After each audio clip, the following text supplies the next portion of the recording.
Muito boa tarde a todos. Uma notícia que eu gostaria de analisar e de refletir juntamente convosco diz respeito à formalização do pedido de adesão da Suécia e da Finlândia à NATO e ao acordo que foi possível alcançar entre estes dois países, entre Finlândia e Suécia e também a Turquia. Ora bem, ao contrário daquilo que se dizia em meados de maio por parte de alguns comentadores, que diziam que a Turquia só estava a fazer pressão, mas que ia acabar por aceitar mais tarde ou mais cedo, que isto era só para a Turquia se afirmar. Acontece que não foi bem assim, ou seja, enquanto a Suécia e a Finlândia não celebraram um acordo expresso e com várias condições bastante claras relativamente ao apoio que me possam ministrar ou não e à abordagem que devem ter aos curdos, a Turquia iria continuar a dizer que não. Portanto, teve de haver cedências e uma vez mais parece que quem sai vitorioso no meio disto tudo é o presidente Erdogan, que acaba por ter a sua pretensão satisfeita e acaba basicamente por silenciar e por tornar com uma vertente francamente ofensiva dois novos Estados que eram considerados até então como paraísos de refugiados, incluindo refugiados curdos. Portanto, a partir de agora, vamos ter de ter uma abordagem completamente diferente daquela que nós tivemos até o momento. Eu vou partilhar convosco o acordo que já é conhecido, aliás, celebrado entre a Turquia, a Finlândia e a Suécia. Reparem que já contém a nova nomenclatura, mesmo em língua inglesa, Turquia, já para não haver, foi uma alteração oficial, uma exigência oficial da Turquia compreensível, porque o nome em inglês Turkey era muitas vezes confundido com o país, com a ave Peru. Portanto, assim como nós temos Peru, que simboliza um país e ao mesmo tempo também simboliza uma ave, mas aqui Turkey claramente não tem rigoroso, também não tem claramente nada a ver com a ave e muitas vezes é até utilizado de uma forma jocosa contra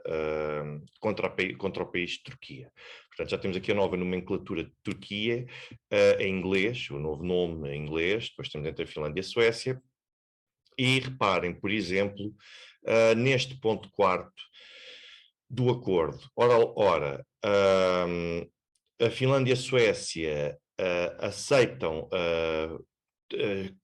apoiar totalmente a Turquia contra as ameaças à sua segurança nacional e, desde logo, comprometem-se a não fornecer apoio a estes grupos curdos, portanto, que aqui estão, não só ao IPG, como também ao PKK, ao YPG, como também ao PKK, que também se encontra aqui no artigo 5º, e depois, naturalmente, que a Turquia se compromete a apoiar a Finlândia e a Suécia relativamente a ameaças contra a sua segurança nacional, mas parece que a Finlândia e a Suécia têm muito mais a dever à Turquia e com alguma proatividade do que propriamente a Turquia também relativamente a ameaças terroristas que se possam manifestar ou qualquer tipo de ameaças que se possam manifestar em solo de solos finlandês e sueco. Portanto, aquilo que acontece é que a Finlândia e a Suécia comprometem-se sem recorrer, lá está, a um discurso ambíguo ou sem recorrer a subterfúgios, mas acabam por se comprometer com a condenação de todas as organizações terroristas que conduzam qualquer tipo de ataques ou qualquer tipo de atividade contra a Turquia e que assim seja compreendido e percepcionado pela Turquia, o que é muito interessante de ver porque, através desta afirmação e deste compromisso, a Finlândia e a Suécia não têm nenhuma forma de poderem justificar qualquer tipo de apoio, qualquer tipo de organização, quando esta noção de ataque contra a Turquia não se resume só à perspectiva terrorista. Mas, uma vez que os curdos têm ambições, nós pensamos, por exemplo, que existem curdos que abrangem solo turco, solo sírio, e também solo iraquiano e até mesmo iraniano. Portanto, nós vemos que o território povoado e habitado por curdos ou por população curda comunidades curdas, envolve 4 países, todos eles com uma dimensão apreciável, e aquilo que basicamente está aqui em causa é considerar um ataque qualquer tipo de ação ou qualquer tipo de ambição por parte dos curdos de poderem, mais tarde ou mais cedo, exercer autonomia ou até mesmo reivindicar soberania sobre territórios que pertencem neste momento à Turquia e, portanto, basicamente a Finlândia e a Suécia também se estão a comprometer com a integridade territorial turca e com a forma como ela possa ser entendida de alguma forma no contexto internacional. Ou seja, essa integridade territorial da Turquia não tem espaço para qualquer tipo de cedências ou reconhecimento a entidades que visam retirar e, de alguma forma, reduzir aquele que é atualmente o território da Turquia. Depois vemos ainda também neste acordo que nos pontos 6º e 7º nós vemos que existe um conjunto sobretudo no 6º, por parte de um conjunto de demonstrações de compromisso e de avanço em termos de perseguição e combate à ameaça considerada terrorista. E aqui a própria Finlândia reconhece, por exemplo, que abriu e tornou muito mais amplo o escopo do que considera serem crimes de terrorismo, e isto vai possibilitar naturalmente a Suécia e a Finlândia poderem combater e perseguir os curdos e a atividade curda no país. Ora, isto levanta, depois temos aqui um conjunto de outros passos, naturalmente, que vierem a ser tomados e, basicamente, a Suécia e a Finlândia comprometem-se com as ambições turcas. Portanto, a Suécia e a Finlândia, a meu ver, com base neste acordo que é aqui assinado, cedem em toda a linha àquilo que Recep Tayyip Erdogan pretendia que acontecesse. Ou seja, Erdogan ganhou mais dois aliados que até então eram vistos como países que abrigavam organizações e atividades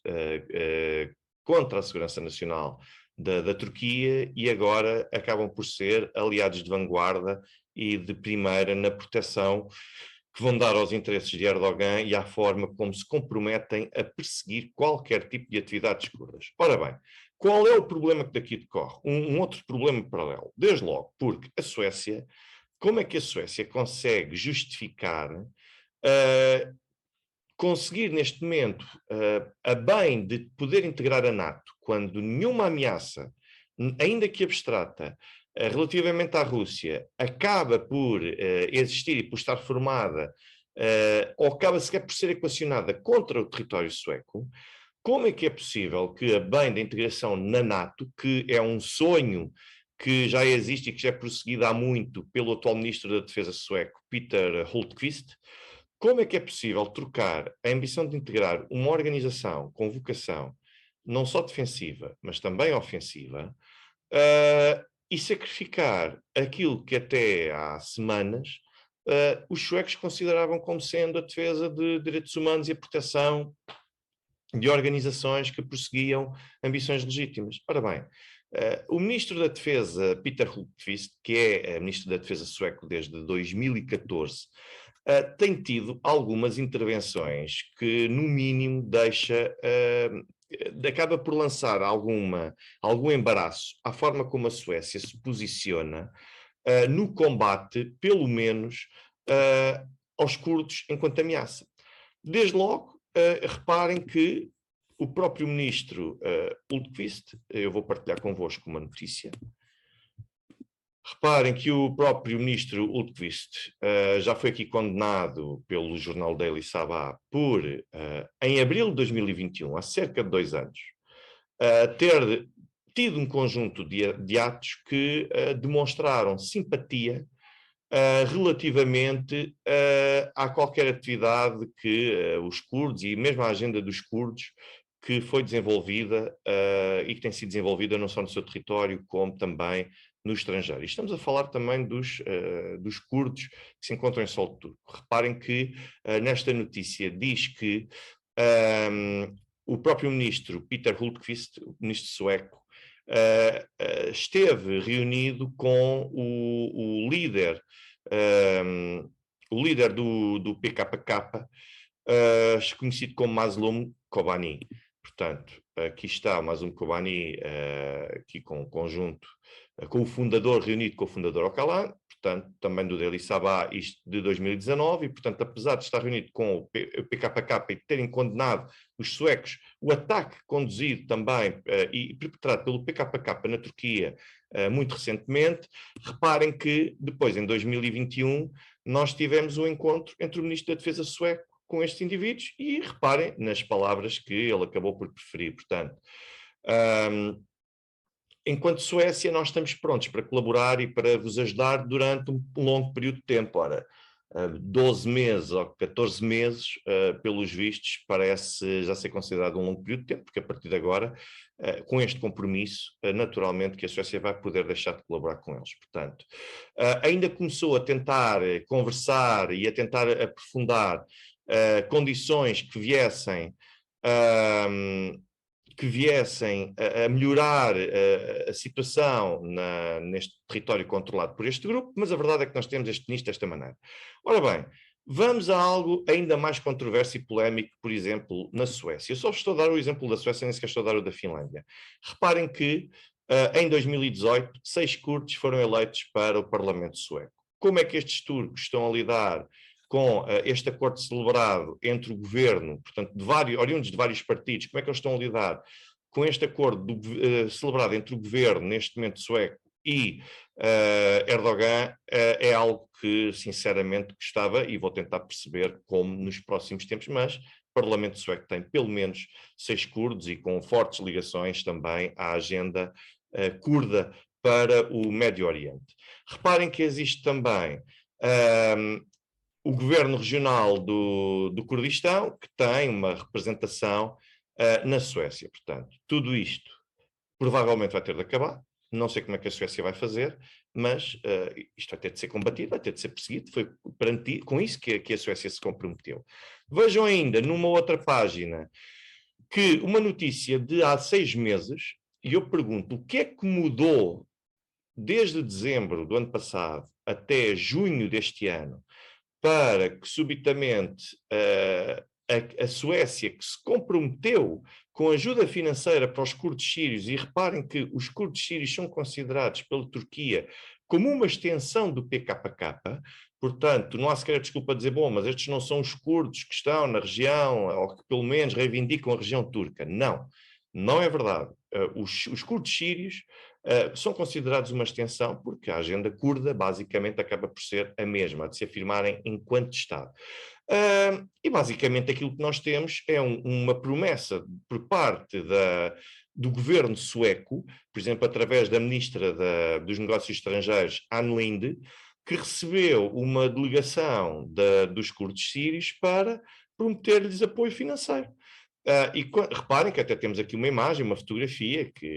em que a mesma posou com a delegação proveniente dos curdos sírios. Portanto, ora bem, aquilo que nós temos aqui uma vez mais é algo que me intriga, uma situação que de facto é controversa, porque o que é que mudou em 6 meses para, de repente, a Suécia se comprometer com o abandono não só total a este tipo de financiamento, não é só a Suécia comprometer-se a não financiar e não apoiar, é a Suécia comprometer-se a combater este tipo de entidades. Portanto, e a partir do momento em que nós temos isso, reparem que temos aqui uma outra notícia também, em que a Ministra dos Negócios Estrangeiros sueca, Ann Linde, promete e afirma que a Suécia se mantém como parceiro ativo dos curdos sírios. Não consigo compreender como é que vai ser possível compatibilizar estas duas posições, porque não vai, naturalmente isso é uma questão retórica. Em 2016, reparem que os curdos suecos lançaram também um centro de comunicação com o objetivo de combater o extremismo, mas a verdade é que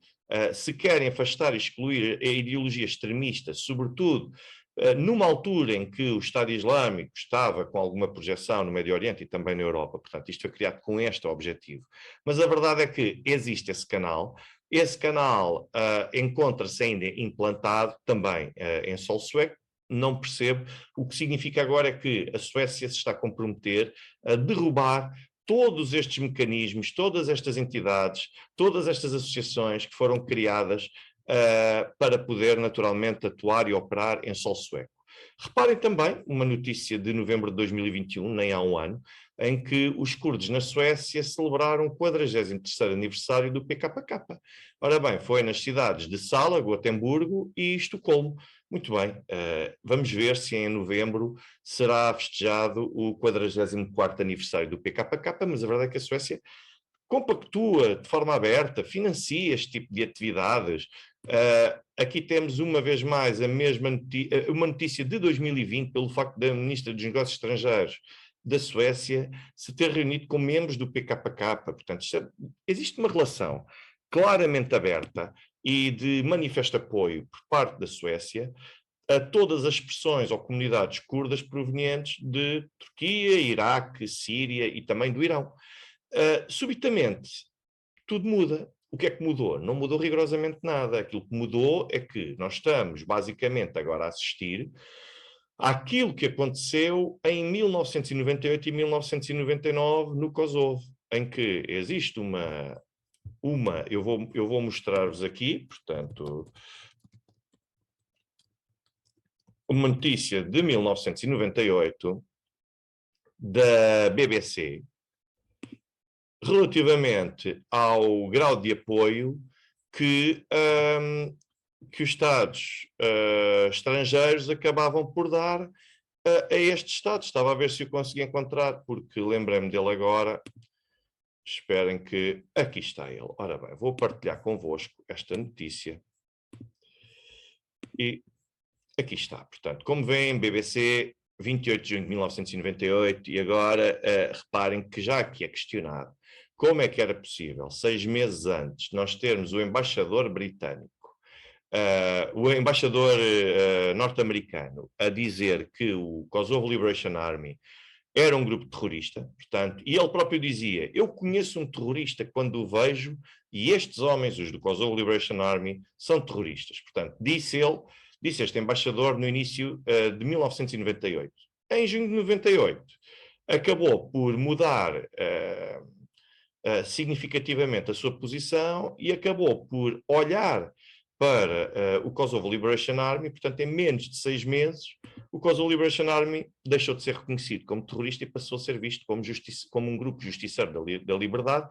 que estava a lutar pela independência do povo kosovar e pelos direitos do povo kosovar. Ora bem, basicamente nós estamos a ter esta doutrina para o Kosovo revisitada novamente. Aquele que ontem era terrorista, hoje deixa de o ser, se for conveniente para os meus interesses, e aquele que não era terrorista pode rapidamente passar a ser novamente, se isso for importante para os meus interesses. Ou seja, não porque passem a constituir uma ameaça, não porque deixem de constituir uma ameaça, mas o que interessa basicamente é lançar os direitos humanos, lançar todos aqueles direitos que a Suécia sempre tem vindo a apregoar relativamente, mesmo aos curdos, é basicamente deitar tudo isto fora. E aquilo que nós vemos é de certa forma, uma recuperação da abordagem internacional que existia em meados pelo menos, mais ou menos, no início da segunda metade do século XIX. Ou seja, a recusa dos povos ocidentais, dos Estados ocidentais, em reconhecerem outros Estados, além dos Estados Unidos, mas de outros continentes, enquanto iguais a eles próprios, porque eram considerados povos bárbaros, eram considerados os povos demasiado brutificados. Os turcos, aliás, o Império Otomano teve muitas dificuldades, o Japão teve de introduzir um conjunto de reformas a nível interno para acabar com o sistema feudal que ainda tinha e para ver se de alguma forma ainda conseguia ser considerado um parceiro internacional, ou um Estado internacional em igual medida, que acabou por só ser levado verdadeiramente a sério já no início do século XX, quando venceu a guerra com a Rússia. E depois nós temos também a forma como se abordam as incursões armadas, como se ensaiam incursões armadas em solo estrangeiro, a bem daquilo que se diz, da guerra justa, que tem muito que se lhe liga, e um dia de falar também sobre isto. E agora temos também isto, ou seja, que era basicamente o que acontecia ao longo do século XIX. vamos sacrificar povos e Estados soberanos, vamos sacrificar os interesses deles porque são muito pequenos para poderem comprometer os nossos interesses, então vamos acabar com os Estados, vamos juntá-los, vamos unir vários Estados, vamos criar novas entidades às quais chamamos Estados e que se lixa a autonomia, que se lixem os direitos humanos, tivemos de sacrificar a bem de quem domina e quem manda naquele país, então assim seja. Portanto, se é isto, são estes os valores europeus, eu já nem vou à questão dos direitos humanos, tem muito que se lhe diga, mas vou sobretudo à questão da coerência. E nada mudou na abordagem dos curdos para 6 meses depois poderem ser legitimamente vistos como um grupo terrorista, quer pela Suécia, quer pela Finlândia. Para poderem ser combatidos nestes dois territórios, não houve rigorosamente nada que acontecesse. E, igualmente importante, é que, a partir do momento em que este acordo foi assinado no dia de ontem, estes curdos que se encontram em solos finlandês e sueco, e que até ao momento a Turquia sempre apelava à sua extradição e tal nunca vai acontecer, a partir de agora vai ter de acontecer. Portanto, a comunidade curda, as comunidades curdas que residam na Suécia e também na Finlândia, têm naturalmente de ver e de perceber o que é que vão fazer, porque o mais provável é que a esmagadora maioria procure asilo noutro tipo de paragens. Portanto, isto é uma situação extremamente delicada e que, além de não ter qualquer... Eu não estou a dizer que não concordo que os curdos sejam vistos como grupos terroristas, não estou a dizer isso. Não estou a dizer que aquilo que Erdogan alega que acaba por ser ilegítimo. Não é. Porque, para todos os efeitos, trata-se de uma entidade que tem ambições políticas, ambições secessionistas e, para todos os efeitos, acaba por encontrar em povos europeus algo que financia a sua causa. Ora, se não tem capacidade para se impor, bom, então nós temos de decidir basicamente o que é que vamos fazer relativamente ao projeto dos curdos e como é que podemos reconhecer mais autonomia. Portanto, uma vez que este é o quadro que nós temos, portanto, eu não estou naturalmente nem a dar razão, nem a retirar, mas admito naturalmente, do ponto de vista turco, os curdos sejam vistos como uma ameaça à segurança nacional, então, neste caso, nós temos de pensar qual é que é a coerência que queremos ter nas relações internacionais. E a Suécia e a Finlândia não só violam este tipo de valores de coerência, da forma como veem também os direitos humanos e como querem dar proteção aos direitos humanos, como, por outro lado, acabam por sacrificar essa visão que era coerente até ao presente momento, a bem de uma integração numa organização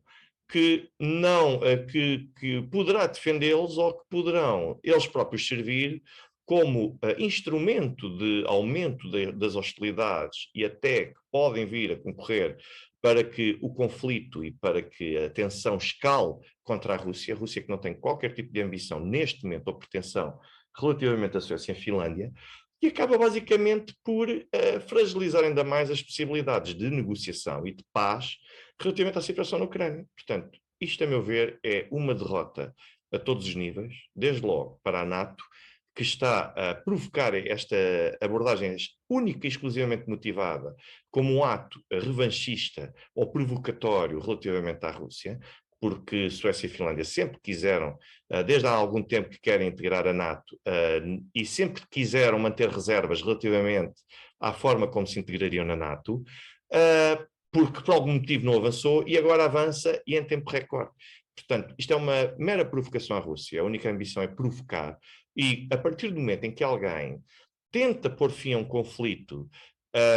aumentando ainda mais a tensão, naturalmente, sem ganhar rigorosamente nada com isso, sem ter sequer um aumento da possibilidade de defesa ou de garantias de defesa, então nós temos aqui um problema sério, porque esta medida acaba por colocar em risco os curdos, a coerência também e a garantia de confiança destes Estados na proteção a minorias que possam ser reprimidas e até combatidas pelos Estados de onde são originárias, porque hoje são os curdos, amanhã não sabemos quem é que possa ser, e depois porque cria uma situação de tensão absolutamente desnecessária. Uma boa tarde a todos.